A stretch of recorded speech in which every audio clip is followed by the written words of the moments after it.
Alongside the 2024 general elections, 4 states will also be voting for their state Vidhan Sabhas.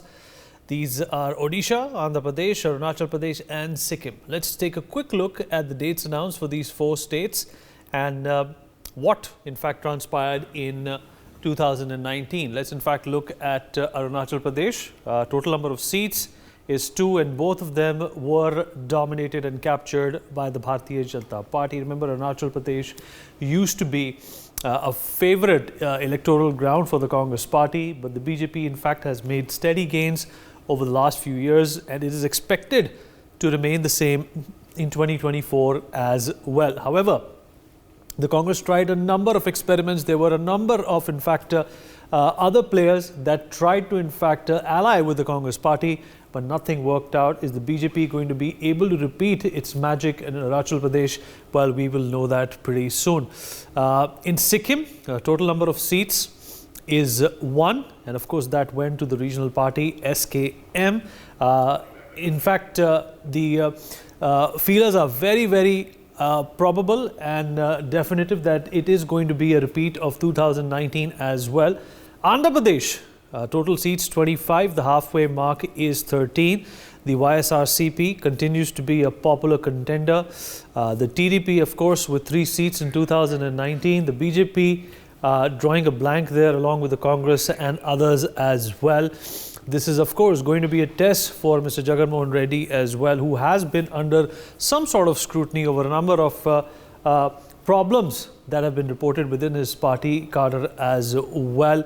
In Odisha, the BJD, which has been in power for a very long time, is at 12. That's what happened in 2019. The total number of seats is 21. The halfway mark is 12. And the BJD, of course, in power in Odisha. There were, in fact, talks very recently that they were going to be, in fact, having some sort of, an alignment with the Bharatiya Janata Party, but it fell through. In 2019, this is in fact what the pie chart for the BJD looked like. 44.7% of the people voting in. The vote share is perhaps extremely evident over there. The BJP coming a very close second.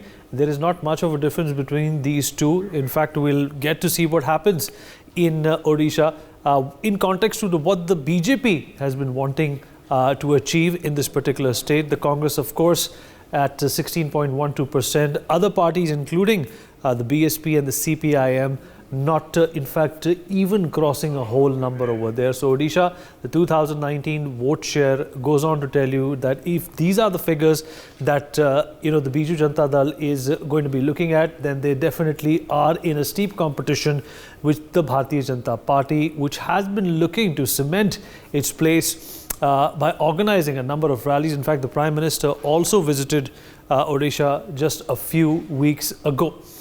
The vote share is, of course, 44.71%. We have with us at this point in time Shaina NC, BJP spokesperson, who's joining us on the show. Shaina, appreciate you speaking with us. I hope you can hear me. Shaina, if you can hear me. Okay, there seems to be a problem with that. We're going to, in fact, connect you to our guests as well. We have a host of people who are going to be weighing in into this conversation as to what this means for these particular states. Shaina NC, BJP spokesperson with us. Gautam Seth, Congress spokesperson, also joins us.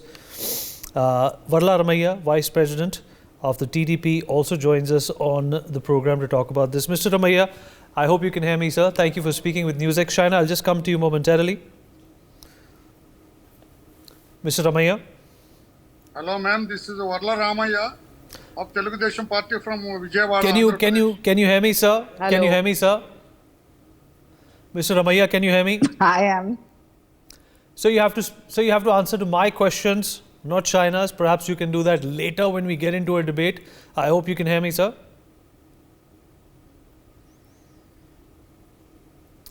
Mr. Ramaiah, okay, no luck over there. Shaina, I'm going to come to you. I hope you can hear me.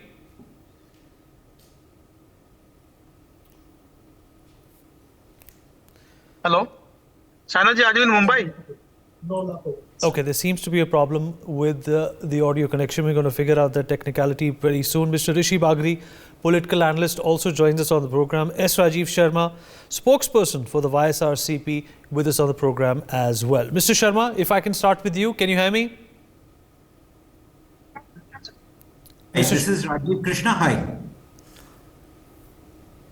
Mr. Rajiv, can you hear me? Yeah, I can hear you. Hi. All right. Well, the Lok Sabha dates have been announced today. Along with that, Andhra Pradesh is also going to go into assembly election mode. What do you think the YSRCP is going to be worried about? Is there a competition to your party, or do you think that the sweeping results that were produced last time are going to be repeated? So in 2019, first of all, thanks for having us, Viniji. So in 2019, we got approximately a 50% vote share and 150 plus MLA seats out of 175 and 22 out of 25 MP seats. We went to the people in 2019 with a very clear manifesto. Our leader, Honorable Chief Minister Mr. Jagan Mohan Reddy, has implemented 99% of the manifesto he has promised. It was a very clear, simple manifesto which he has implemented in totality, almost totality. So we are very confident. We're going back to the people with a very simple message. We are going alone to the polls. We have a very simple message saying that we have implemented what we promised. So please vote for us again so that we can implement what we promised now. We are very confident of increasing our seats, both on the assembly and the parliament level. Obviously, the number of seats left to increase is very few, but we won 22 out of 25 and 150 plus out of 175. So, but we're very confident of increasing our tally in both the assembly and the parliament. So we're very confident. We've declared all 200 candidates, the 175 plus 25 today. Mr. Jagan Mohan Reddy declared all the candidates in one go, and everybody is already in campaign mode. We're very clear, we're very systematic, we're very decisive. So we are going to the people, and let the people decide. We're very confident of their mandate. Right, and Rajiv, in fact, Mr. Jagan Mohan Reddy, the Chief Minister, has come under a lot of flack as well. Freebies is something that the election commissioner spoke of today. Mr. Jagan Mohan Reddy has been very, very vivid in his response, saying that welfare schemes are not freebies. Is this going to be a point of contention? See, let me put it this way, Viniji. See, we have spent more than 45 to 50,000 crores on education, more than 35 to 40,000 crores on health. The amount that I'm talking about, close to 1 lakh crores in the last 5 years on health and education, spent through various schemes, whether it's school development, hospital development, clinic development, medical college, new medical colleges, incentives to mothers in rural areas to send their kids to school, all these things. I mean, we have done all these things. I don't necessarily, welfare, the typical definition of welfare is whatever falls under revenue expenditure in the budget is called welfare. Whatever is, falls under capital expenditure is called development. But we personally don't think developing, incentivizing mothers who otherwise would probably not send their children to school, to giving scholarships for free education at the higher level, to giving scholarships to students who go abroad for education, to giving free medical insurance on one of our landmark schemes called Arogyashri, which was started by Mr. Jagan Mohan Reddy's father, actually, the late CM YSR Garu. So I don't think all these things necessarily definitely don't qualify as freebies, and probably don't even qualify really completely as welfare. It is kind of a societal development. We are investing in our children, we are investing in our population so that we develop a more productive and educated society so that reaps benefits for generations. Just like building a dam or building a bridge reaps benefits for generations, investing in a healthy and educated population also reaps benefits for generations. So, that's our view, and we've been consistent in that. All right. Shaina NC, BJP spokesperson, also joins us. Shaina, I hope you can hear me now. Yes, I can very well. All right. Well, apart from the Lok Sabha elections that are going to take place in just a few weeks from now, assembly elections in a number of states are also due. What happens in the Lok Sabha elections is also going to be a formidable force, a formidable influencer for people to decide in these 4 states as well. whom they're going to be voting for. But in context to what the BJP has been trying to achieve in South India and particularly in Odisha as well, how successful do you think this particular process has been for the BJP? The BJD has been camped, if I can use that word, in Odisha for a very, very long time. It's very difficult to move them, and perhaps that's the same deal with some of the other smaller states as well. But if you talk about strategy, is the Lok Sabha election and its result perhaps going to be a precursor to what the sentiment in the nation as well as these states is going to be? Well, Vineet, I think the precursor and the narrative is only one name, which is Narendra Modi ji. And I don't say this with only a sense of pride, which of course is going to be apparent for every Bharatiya Janata Party Karyakarta, but as a citizen of this country, because when the Prime Minister talks about Modi ka parivar, what does it actually mean? It means that the Labharti schemes that have percolated down to the poorest of poor... Shaina, just hold on to that thought. I'm going to come back to you. Just give me a minute. Mr. Dinesh Gundu Rao, Minister of Health and Family Welfare of Karnataka, is also joining us at this point in time. Mr. Rao, I hope you can hear me. Yes, I can. So thank you for speaking with us. Karnataka is of course going to be voting in two phases. Phase 2 on the 26th of April for 14 seats. Phase 3, the 7th of May, 14 seats as well. The counting is going to be in June. What do you think the mood of Karnataka is after these dates have been announced today?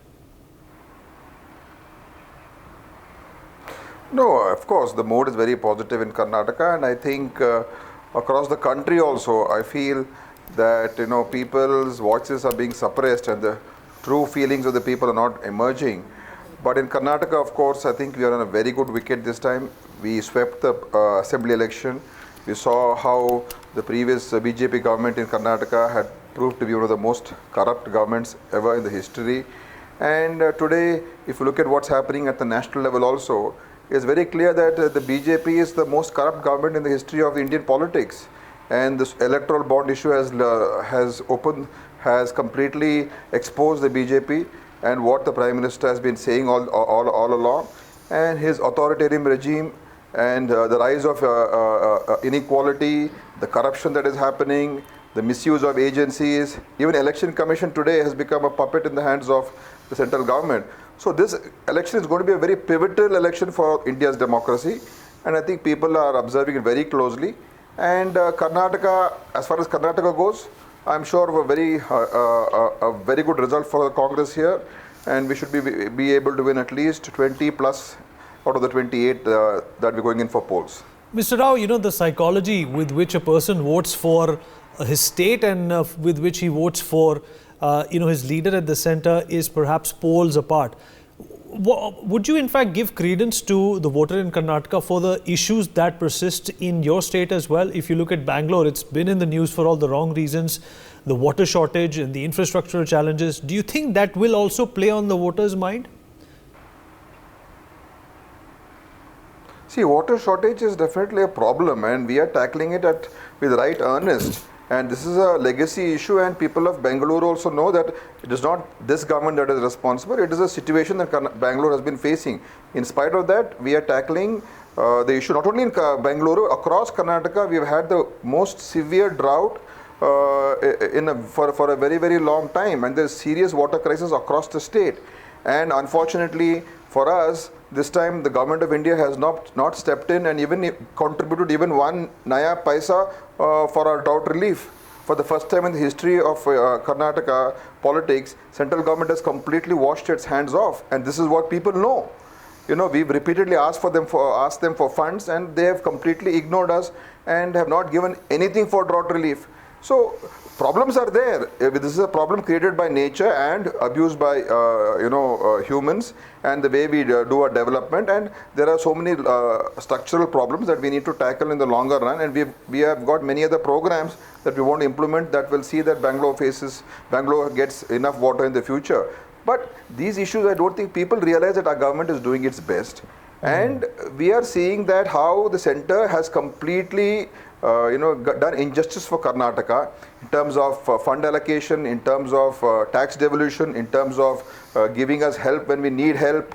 They have completely ignored us. So in fact, this is going to be a double whammy for the BJP, because on one side they haven't helped Karnataka, on the other side, the way they have been functioning across the country today, it's like going back to an authoritarian regime like how it was in Nazi Germany, where every opposition leader is being targeted. IT, ED, CBI has become a tool.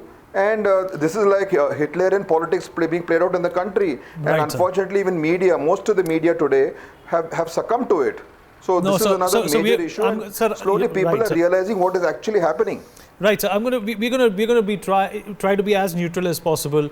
Right here on NewsX. You said with due respect, sir. You said with due respect, sir, that BJP is the most corrupt party to ever govern this nation. But according to a number of political pundits who also got the predictions for Karnataka in your favor, it's going to be a sweep for the Bharatiya Janata Party. If they are so corrupt, why are the people of the country still going with that? See, today the slogan of "Na khaunga, na khane dunga" is over. The electoral bond scam, the PM Cares Fund shows complete gross misuse of institutions for self-gain. And we are seeing direct payments being made to BJP by big contractors, by fraud companies, running into thousands of crores. So what does this mean? It means that the BJP it's running mafia politics in the country. It's extortion. It's a legalized form of extortion. And today Supreme Court has completely scrapped that electoral bond issue. And even PM Cares Fund needs to be looked into, because they claim PM Cares Fund is not even a government trust, and government machinery is being used, government name is being used, PM's name is being used. So this is blatant corruption right on the face, and we are seeing inequality rising. And I am sure that whatever people may say, I think there is a huge amount of misleading of facts, huge amount of false data being shown suddenly. That there are only 5% poor people in the country today. All kinds of misleading information is being flowed, and lots of the media is being controlled. I have heard that in North India, in Hindi media, none of these news are being allowed to be published. So this is a major battle going on, and the Congress party and all of us are going to fight this battle head on. And ultimately, in democracy, whatever the people wish, they get. But we hope to try and convince the people that this is the reality that is happening. You are falsely being led into something which is not true. This is a very dangerous situation for this country today that we are facing. So we are hoping that our message will go through and the people of the country will realize that. Mr. Rao, one last question, sir, before we let you go. What is going to be the Congress party's strategy to take on the BJP? And how is Rahul Gandhi contributing to this macro strategy? He's taken out a few yatras. Public opinion in his favor may differ, but do you think that the Congress party is doing enough to counter the BJP? There have been innumerable defections from Congress to other parties as well. How is that, something positive for the Congress party? See, we are, like I said earlier, this is a major battle going on. And defections are happening, governments are falling, opposition parties, governments are being broken. All this is being done. Why? One is huge amounts of concentrated power in Delhi and lots of money being thrown, running into hundreds and hundreds of crores. We saw even in Karnataka, our previous coalition government was brought down. So today BJP and nobody questions the BJP on this. Nobody asks them, why are you doing this? Nobody is asking them, where are you getting the money to do this? And it's unfortunately the party which breaks or the party who loses MLAs, they have to answer the question. Whereas corrupt people from opposition parties whom BJP claimed that they were corrupt, once they join BJP or form an alliance with them, they become Mr. Clean. So, fundamentally you see the hypocrisy here. You see the hypocrisy. So it is a major battle, I agree. Today there is so much of power in their hands, so much of money in their hands. And so it is going to be a massive challenge for us. And Rahul ji has been leading right from the front, and he's been going around trying to tell people. And we have the India alliance also, which has been stitched up despite many problems that we had to face. And I think in Karnataka, as far as Karnataka goes, we are on our own, and we are extremely confident here. And I think hopefully the south of India, I'm sure, is going to reject completely outright. I don't see them winning even a single seat in any of the other states apart from few seats in Karnataka. And let us hope that in the north and western regions of this country, people also wake up and realize in how the country is heading in the wrong direction, and how extreme concentration of power in one hand is leading to the death of democracy and misuse of power at the highest levels never seen before in this country today. Mr. Dinesh Gundu Rao, appreciate you joining us and taking out the time and speaking with NewsX. Wishing you all the best. All right, let me also once again rope in Mr. Varla Ramaiah, Vice President of the TDP. Mr. Ramaiah, I hope you can hear me now, sir. Yeah, I'm getting you all. Thank you. All right, sir. Elections in Andhra Pradesh, there is a very strong chance that the YSRCP is going to be the dominant force. What is your strategy to take on Mr. Reddy? You have allied with the Bharatiya Janata Party, but the opposition is saying that this is nothing but a marriage of convenience. While thanking you all, I wanted to say one thing on the statement given by my colleague friend from YSR Congress Party. He has stated their party has implemented 95% of the what is called assurances given in their manifesto. That is absolutely false. The major portion of their manifesto is to implement total prohibition in the state of Andhra Pradesh. He has said it during the previous elections in 2019, only after implementing the total prohibition in the state, I will come to you for asking the vote. If I didn't implement total prohibition in the state of Andhra Pradesh, I don't come to you requesting for vote in favor of our party. That was the statement given during the last election. Now I'm asking that YSR friend, what happened to this? This is more than 50% has denied. We say as the opposition party, we say as the Telugu Desam party, only 45 to 50% only has implemented from his manifesto. Totally, the people of Andhra Pradesh, after hearing the schedule released from Central Election Commission, they are all happy. Throughout the state, they are celebrating as if they have got independence. Independence from this misrule of Mr. Jagan Mohan Reddy. The unconstitutional rule of Mr. Jagan Mohan Reddy. This undemocratic rule of Mr. Jagan Mohan Reddy. Everybody is enjoying, everybody is happy by hearing the election schedule for the state of Andhra Pradesh. People of Andhra Pradesh are ready. They are all waiting for May 13th to vote against Mr. Jagan Mohan Reddy and dethrone from the power. This is the situation in the state of Andhra Pradesh, my dear friend. Right. And, 175 seats in Andhra Pradesh, the TDP has been, depleted of late when it comes to political presence. Do you think that the BJP is going to be helping you filling that void to a large extent? We are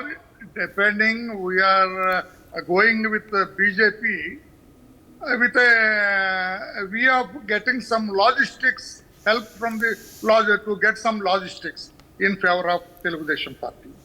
The rule of Mr. Jagan Mohan Reddy is absolutely undemocratic. Everybody knows. We joined NDA with a larger interest of the state.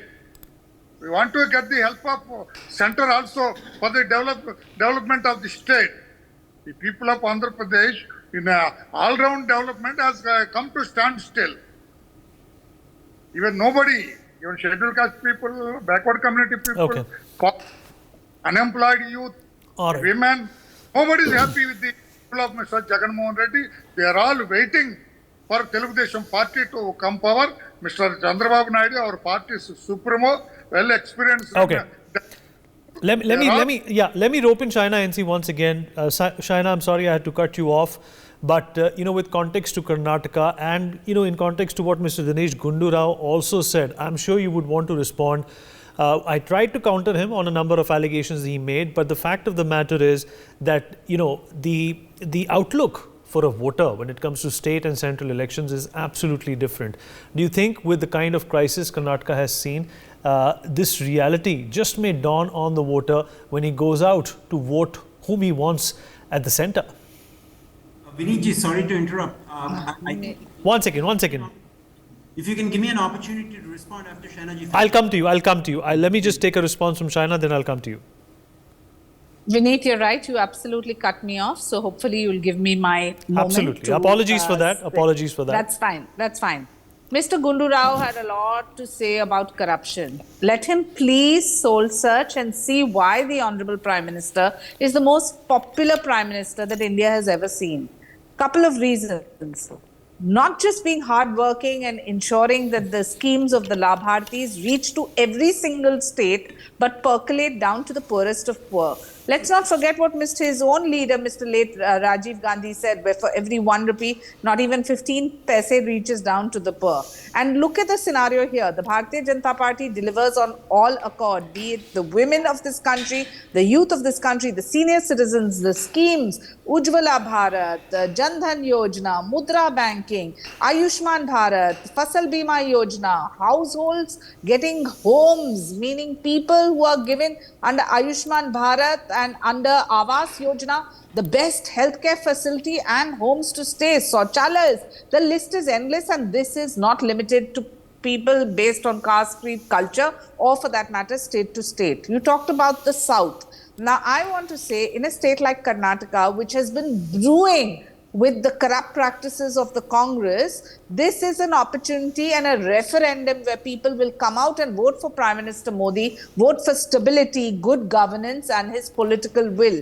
Because we have touched on lives of crores and crores of Indians. Having said that, you said that, oh, where is the vote share coming from? It's not just about alliances, it's about the popularity of the Bharatiya Janata Party, the leadership of Prime Minister Modi. We have 14 crore workers, the largest political outfit in the world today, that has decided that this is going to be an opportunity to repose faith in somebody who is humble, hardworking and belongs to Modi ka parivar. This is a connect which the Congress party can never understand. Now cut to, we move to another state, whether it's Andhra Pradesh or Telangana. The Bharatiya Janata Party's vote share has only been increasing. With our alliance, whether it is Chandrababu Naidu ji or it is any alliance partner, Odisha in the days, I'm sure we will be with, it's out in the open that we are negotiating with Naveen Patnaik ji, who is also an able administrator. These alliances only fortify the thought process of good governance, better infrastructure for every state in this country. Today, if the Bharatiya Janata Party has made headroom and way in the Northeast, it is only because of the development work. And you're trying to dissect India and say that the North votes a particular way, the South votes a particular way, the East, the West. I want to say it only votes in one way, which is Modi, Modi, Modi, Modi ki guarantee, which is a step towards a Viksit Bharat. And the only agenda is to deliver on ground for people who have reposed faith, who have understood this is the politics of performance. And for those who are only going to get into negative commentary, it is going to be the politics where they perish. Okay, all right. Let's take a response quickly from Rajiv. And then we move on to our other panelists as well. Rajiv, you wanted to, in fact, make a point. Please go on. So just to respond to Mr. Vadalramaya's points. Yes, he's pointed out one point in our manifesto last time that we were unable to implement for various structural reasons. But we have implemented the rest of the manifesto, which is exactly why I said 99% of the manifesto. I didn't say 100%. I said 99% because there was one point which we were unable to implement for a variety of financial and structural reasons. But that's why we've implemented 99%. He talks about undemocratic. I mean, we are a democratically elected government. I mean, we didn't come into power just by our own whims and fancies. The people of Andhra Pradesh voted us to power. We're confident they'll vote us again. And in fact, continuing on to Shainaji's point, the Labharati schemes that Mr. Modi has... Rajiv, there are other critiques that have been made against the YSRCP as well. One of them, of course, is that the government continues to arm twist the media. Secondly, when it comes to optics, Mr. Reddy's own sister has gone to the other side of the aisle. These things have not worked well in terms of the optics for YSRCP and Mr. Reddy. Mr. Vinayji, see, just to finish my point, Shainaji raised a point about Labharti schemes throughout India. Labharti schemes throughout India have been a success, and that's exactly what Mr. Jagannath Reddy did in Andhra Pradesh. The direct benefit transfer schemes, through which money flows directly to the beneficiary without any intermediary, without the kind of committees that TDP had in place to arbitrarily. If you answered a question, would you like to answer mine? Yeah, sure. And now coming back to the point you raised, I mean, most of the media in Andhra Pradesh is owned by or controlled by the Telugu Desam party. In fact, the media that is affiliated to us is only 1 or 2 channels. The rest of them are owned or controlled by the Telugu Desam party. And the last point you had raised was Sharmilaji's decision to join Congress. And I mean, it's a personal decision. It's a democratic country. She's free to join whatever party she wants and campaign. I mean, she has some personal issues probably. She's combining with public issues, which I don't think is fair. That's her personal issues. But anyway, whatever said and done, that's her personal decision to where she wants to take her career. I don't think Congress has any sort of vote bank in Andhra Pradesh right now, probably less than Nota. So I mean, okay, let's get a response to that from Mr. Gautam Seth as well. Gautam, if you can hear me. Gautam? Yeah, I can. Yeah. All right. Rajiv says, of course, the vote share and the presence that the Congress party has had in a number of these southern states can be challenged. In terms of what Congress has been doing in North India, there is also for everyone to see. You have a few state governments, but that is not enough to take on the Bharatiya Janata Party, even some of these stronger and established parties like the YSRCP in Andhra Pradesh. How do you respond to that? Vineet, firstly, the elections have been announced today by the Election Commission of India. And India, the largest democracy in the world, will celebrate this festival where the people will go out and vote for whosoever they want to. But the fact that we celebrate ourselves as the largest democracy of the world is a matter of pride for me, for every spokesperson sitting here as an Indian. And so we take much pride in that.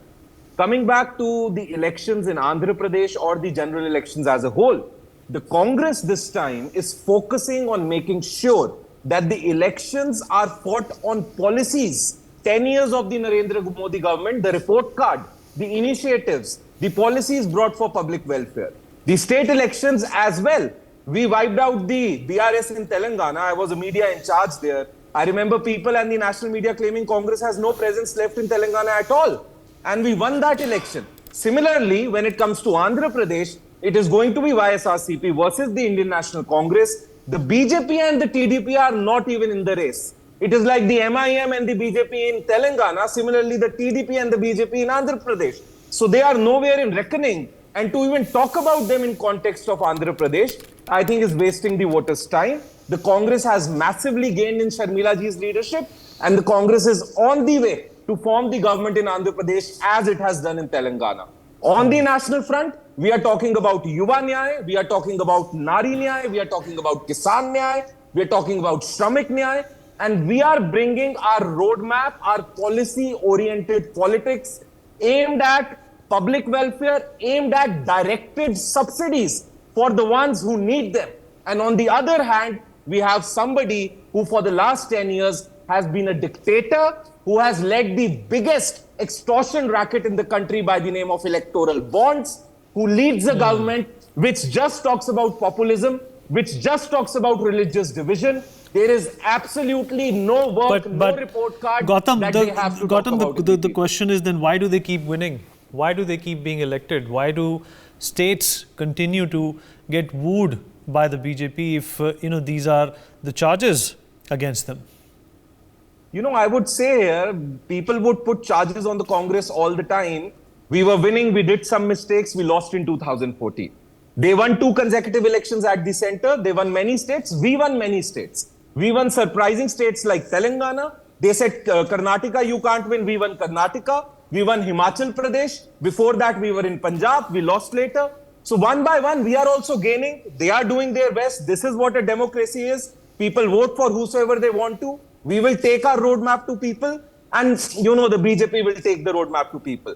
But what is very sad is when the BJP spokespersons on every debate limitize the grandeur of Indian democratic system, the grandeur of the largest democracy of the world, to one individual called Narendra Modi. Please don't do that. Every voter has let's a get a share in response this from Rishi democracy. Bagri. Let's get a Every voter response. has a Let's get a response from Rishi Bagri on this as well. Mr. Bagri, Mr. Rishi Bagri, is it right to limit the scope of our democracy to one leader? Well, as far as I can remember, that's how our democracy has always worked. It's the face of the Prime Minister or the potential leader of the country that has driven the emotion in the voter to go out there and vote. Thanks, Vinit. I mean, you need to understand that India is witnessing a very unique phenomena which hasn't been seen in post-independence. That this is the first time that it is the opposition which is facing the anti-incumbency, rather the government which is facing the anti-incumbency, and government is facing a pro-incumbency wave. That is the reason why all the pollsters are coming with the 300 plus figures. Now, you need to also understand that you need to see the state by state election. If you go to UP, post Narendra Modi, the BJP from 12%, from 15%, it has gone to 50%.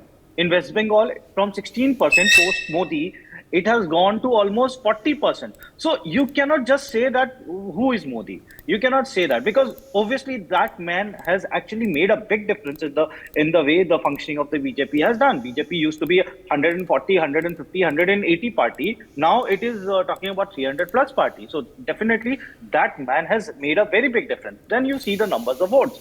In 2009, BJP used to get around about 8 crore votes. Today, in 2019, it got 23 crore votes. And now they are planning to, now they are almost like targeting to get around 30 crore votes. What happened to the Congress in last 20 years? The numbers of vote has been stagnated. From 11 to 12 crore, that is the basic votes which has happened. Why they not able to add any other vote? They need to introspect, they need to talk about. They're talking about the deliveries, they're talking about they have done a lot of things. But then in first 67 years, I mean, in most of that time Congress was ruling, $400 billion of benefit has been given to the people. That hasn't been reached. Now this government comes, the Modi government comes, and in last 10 years, they have given the almost $500 billion of benefit, and that has actually reached to the masses. That has reached to the bottom of the pyramid. Okay, and let me just quickly, Rishi, just 1 second, hold on to your thought. Let me just quickly get a response from Shaina NC on the electoral bond issue that Gautam raised. Shaina, do you think that's going to be a matter of concern for the Bharatiya Janata Party? And, of course, respond to the allegations that have also been made by the Congress spokesperson. Well, I want to ask you, every time people raise questions, have they even heard what Nirmala Sitharamanji said as the finance minister? She said that, yes, what were the systems earlier and what are the systems now? You talk about electoral bonds. Is it the perfect scenario? Yes, maybe we have a lot more to work towards, but at least it's a step towards legitimizing the entire process of funding when it comes to elections.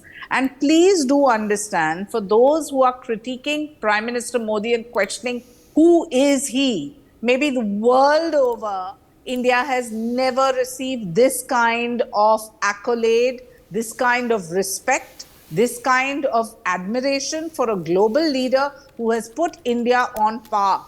The fact that we have come from number 10 to number 5 as an economy and heading towards number 3, I think is something that every Indian should be proud of. How can you question who is Narendra Modi when he is the elected representative of 140 crore Indians, and that too not just by some kind of ordinary margin, but by an astounding margin? So for those who are questioning his popularity, I would like to say that June 4th is going to be a reality check for all those who have jaundiced eyes and who are not willing to accept the accolades and the dedicated work that he has done, which impacts the life of every Indian citizen. All right. Absolutely. Let's in fact rope in Mr. Ramaiah once again. Mr. Ramaiah, are you there with us, sir? Mr. Ramaiah? Yes, I'm getting you, please. All right. First of all, sir, respond to what Rajiv had said. And secondly, you think that the Bharatiya Janata Party, which has often, been told that South India is a soft spot for them, will make inroads and will make gains in this Lok Sabha elections, considering the fact that over the last 5 years, they have done nothing but, figure out permutations and combinations on how to conquer South India? And do you think it will be a mistake to write them off when it comes to South India? No, nothing wrong trying to get something from South India. As a political party, they can try for all these things. But in Andhra Pradesh, we are going along with BJP, Bharatiya Janata Party, and locally Janasena Party headed by Mr. Pawan Kalyan, the movie artist. We are confident that we are going to come into power.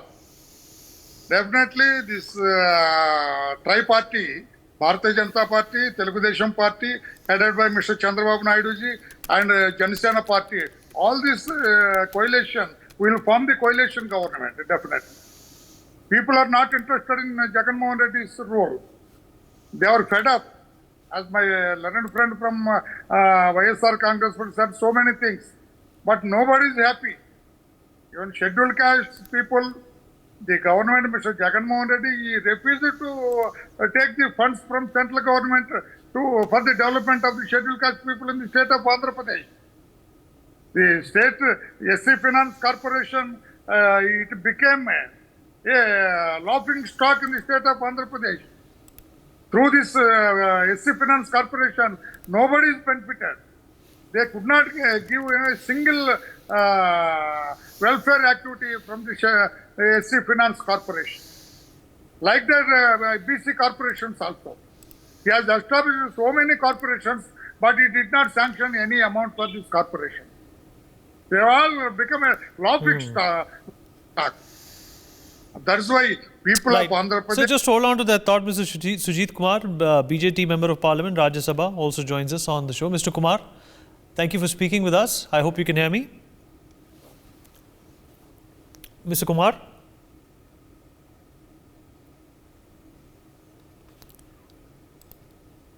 Mr. Sujit Kumar, are you there with us? All right. Apparently not. Mr. Kumar's time and respond to Mr. Ramaya quickly. Just a minute. Yeah, go ahead, Rajiv.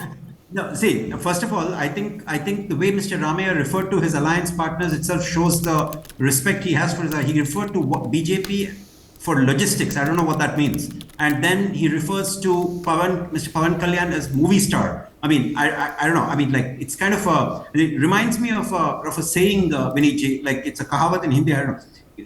Kahin ka eent, kahin ka roda, Bhanumati ne khumba joda. Like, it's like they've stitched together some alliance for some sort of bizarre reason. And I think that, my humble submission is, I think his alliance partners will regret the day they agreed to an alliance with this party, because I don't think they have a strategy or any sort of plan going forward. It's very confusing. He doesn't, Mr. Ramaya doesn't even refer to his alliance partners properly. So that I don't know what kind of alliance they're trying to stitch together. It's a strange phenomenon, to be honest.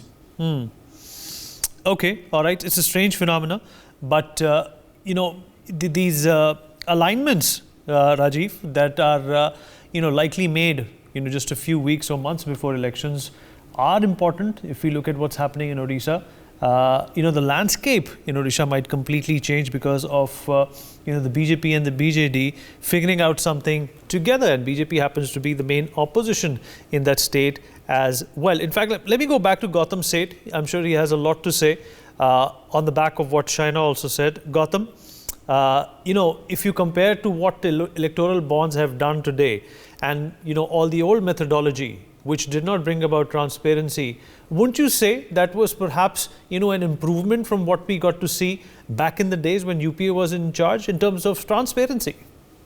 You're saying that earlier the theft was done in cash and now we have legalized extortions. So legalizing extortion is a step forward? I don't think so. I think it is a step backwards. And when you talk about electoral bonds, the shocking numbers that reveal many companies who have donated to the Bharatiya Janata Party were either raided by the CBI or the ED before the donations were made. And many companies who donated were allocated massive projects later on after the donations were made. What does this nexus show? This nexus shows that Narendra Modi ji and Amit Shah ji were running the largest legal extortion system in the history of this country. And we are going to tell this home to home, house to house, that your Prime Minister is the biggest extortion racket head of India.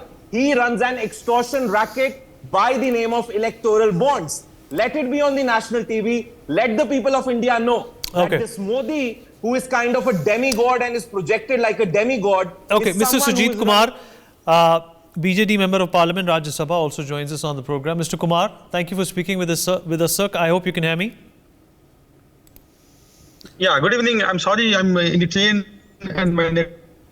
Right. So the BJP and the BJD reunion, if I can call it, has been in the works. How do you think this is going to change the electoral, the polling landscape in the state of Odisha? See, the so-called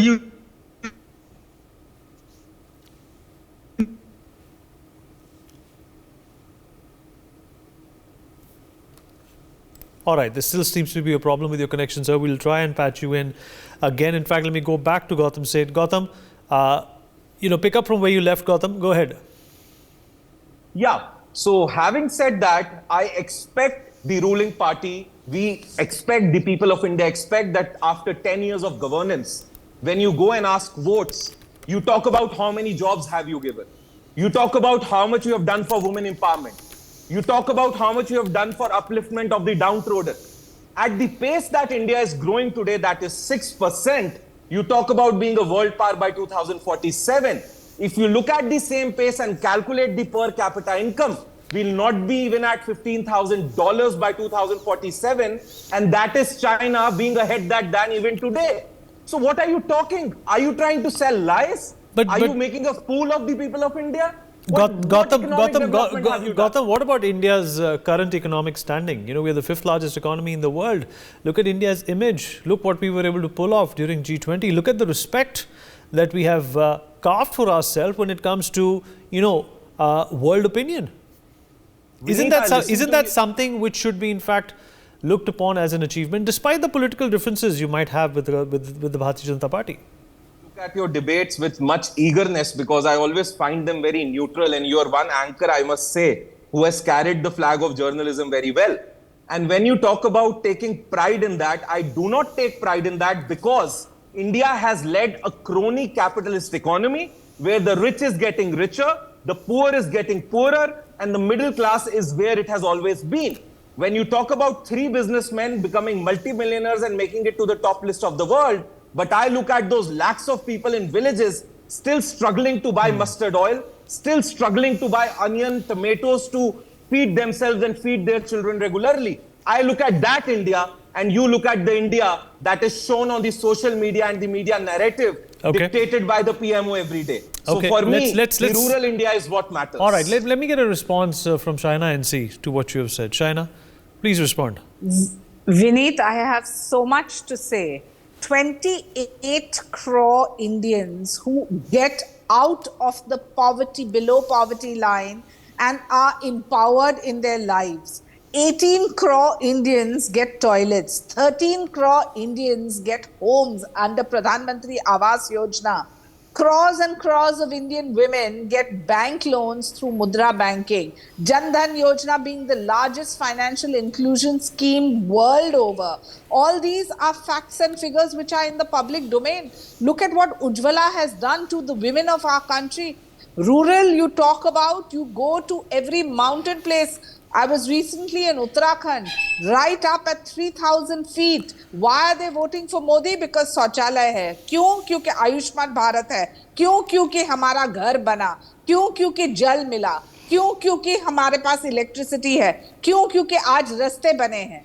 This is the harsh reality, and for those who are finding it so hard to swallow, I would only want to say respect the voter, respect their mandate, and respect 4th of June, because that is going to be a referendum for somebody who has delivered tirelessly, keeping the nation above self, keeping his mission and commitment to every segment. And when I say every segment, it's not just the poor or the woman or the youth. It is about every single small pocket, whether it's the physically challenged or the senior citizen, the pension schemes for the armed force or something else which is given for the poor and the farmers, be it Fasal Bima Yojana or be it a direct bank transfer. And you talk about corruption. The governments which have looted our country have been put to shame because they have only stood for their families and their fiefdoms that they want to empower. Here is a Prime Minister who is empowering the lives of every single Indian, you, me and others. Let's get a comment from Rishi Bagri as well. Rishi, how do you respond to what Gautam has said in juxtaposition to what Shaina also very well articulated, that if you're looking at a particular prism to be attached to this government, and if that prism is going to be picked up by the opposition, then obviously nothing is right then. I mean, what he is saying is, assuming use of electoral bond signifying corruption, then all parties have done it. If it's considered as a toxic gift, then all have accepted it. I mean, ऐसा नहीं बोल सकते कि my electoral bond represent a donation while your electoral bond is a corruption. You have taken 1,500 crore of electoral bond, but that is a donation. But somebody takes, which is a bigger, larger party ruling 15, 16 states and also ruling center. If that person, that party has taken an electoral bond, that is a full of corruption. You can't do that. That moral high ground claim by some, opposition and some opposition leader like some Congress spokesperson doesn't hold any sort of water. Secondly, I mean, he's talking about the economy. Now, we are not growing at 6%. Just update him. We are growing at 8% rate right now. And we are growing at that point of time when UK is going into the recession, Japan is going into the recession, Germany is going down, China is having a very big debt trouble, and India is racing ahead. We are growing at that point of time. All right. Rishi, all right. We've run out of time, but I appreciate your thoughts. In fact, this is something that we're going to witness until, the new government is going to be elected in the middle of this particular year. We have run out of time. Would like to thank all my guests for speaking with NewsX. For more such videos, subscribe to the NewsX YouTube channel, hit the bell icon.